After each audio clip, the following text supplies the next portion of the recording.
ఈ రోజు దేశ చరిత్రలో నిలిచిపోతుందని తెలంగాణ సీఎం రేవంత్ రెడ్డి అన్నారు. రాజకీయ ప్రయోజనాల కోసం కులగణన చేయలేదని స్పష్టం చేశారు.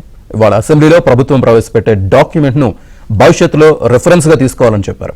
తమ నిర్ణయంతో ప్రధానిపై ఒత్తిడి పెరుగుతుందని, అన్ని రాష్ట్రాల్లో కులగణన చేయాలనే డిమాండ్ వస్తుందని రేవంత్ అన్నారు.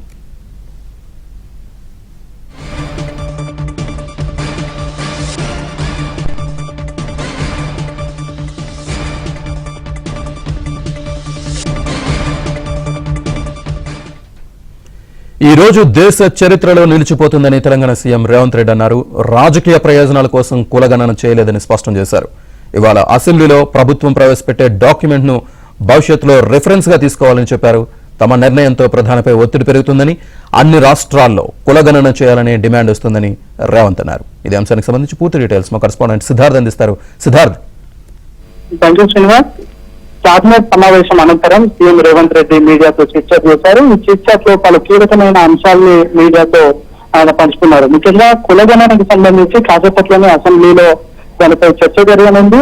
దీనికి సంబంధించి కులగణన అంశాన్ని మేము రాజకీయాల కోసం వాడుకోవట్లేదు, రాజకీయ ప్రయోజనాల కోసం కులగణన చేయట్లేదు. రాహుల్ గాంధీ ఈ దేశంలో కులగణన చేయాలని చాలా రోజుల నుంచి డిమాండ్ చేస్తున్నారు. దాంట్లో భాగంగానే అధికారంలోకి వచ్చినటువంటి రాష్ట్రాల్లో కులగణన చేసి తీరుతామని మొదటి నుంచి చెప్పుకుంటూ వస్తున్నారు. దీంట్లో భాగంగానే తెలంగాణ రాష్ట్రంలో కులగణన చేశాము. ఈ రోజు అసెంబ్లీలో దానికి సంబంధించినటువంటి డాక్యుమెంట్ ను పబ్లిక్ డొమైన్ లో పెట్టనున్నాము అనే విషయాన్ని చెప్పారు. ఇక ఈ రోజు దేశం మొత్తం దేశ చరిత్రలో ఈ రోజు గుర్తుండిపోతుంది.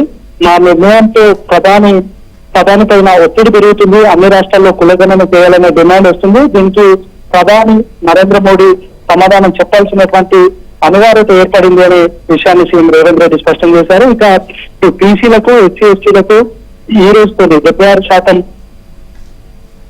రిజర్వేషన్లు ఇస్తున్నట్టు అవుతుందని, భవిష్యత్తులో ఈ రోజు మేము ప్రవేశపెట్టే డాక్యుమెంట్ ని రిఫరెన్స్ తీసుకోవాల్సినటువంటి పరిస్థితి వస్తుందని రేవంత్ రెడ్డి చెప్పారు. ఇక 2011 జనాభా లెక్కల తర్వాత మళ్లీ జనాభా లెక్కలు తెలంగాణ రాష్ట్రంలో కాంగ్రెస్ ప్రభుత్వంలోనే చేసినట్లు రేవంత్ రెడ్డి తెలిపారు. 2014లో అంటే గతంలో కేసీఆర్ చేసినటువంటి సమగ్ర కుటుంబ సర్వేకి సంబంధించినటువంటి లెక్కలు ఎక్కడున్నాయో కేసీఆర్ చెప్పాలి. ఎందుకంటే అధికారుల దగ్గర దానికి సంబంధించినటువంటి డాటా లేదు.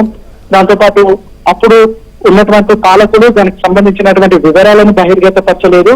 అసలు ఆ రోజు సమగ్ర కుటుంబ సర్వే చేసిన తర్వాత దానికి సంబంధించినటువంటి ఫర్దర్ స్టెప్ ఎక్కడా వేయలేదు అనే విషయాన్ని కూడా రేవంత్ రెడ్డి స్పష్టం చేశారు. ఇక ఉప ఎన్నికలకు సంబంధించి కూడా ఒక పొలిటికల్ స్టేట్మెంట్ ఇచ్చారు. కొంతమంది మీడియా మిత్రులు ఉప ఎన్నికలు రాష్ట్రంలో రానున్నాయా అనే విషయాన్ని రేవంత్ రెడ్డిని అడిగినా, ఉప ఎన్నికలు ఎందుకు వస్తాయి, ఎక్కడ వస్తాయో, ఒకవేళ వస్తే సిరిసిల్లలో ఉప ఎన్నికలు వస్తాయా, అక్కడ కేటీఆర్కి ఏమైనా ఉందా, సిరిసిల్లలో ఉప ఎన్నికలు వస్తాయా అనే ఎదురు ప్రశ్న రేవంత్ రెడ్డి వేశారు. ఇంకా మరి కాసేపట్లోనే అసెంబ్లీ సమావేశాలు మొదలుగానున్నాయి. ఈ అసెంబ్లీ సమావేశాలలో ఇటు ఎస్సీ వర్గీకరణకు సంబంధించినటువంటి అంశం, దాంతోపాటు కుల గణనకు సంబంధించినటువంటి అంశం, మొన్ననే సబ్ కమిటీలకు వచ్చినటువంటి నివేదికలను పొద్దున్న కేబినెట్ ఆమోదించింది. వాటిపైన అసెంబ్లీలో చర్చించనున్నారు.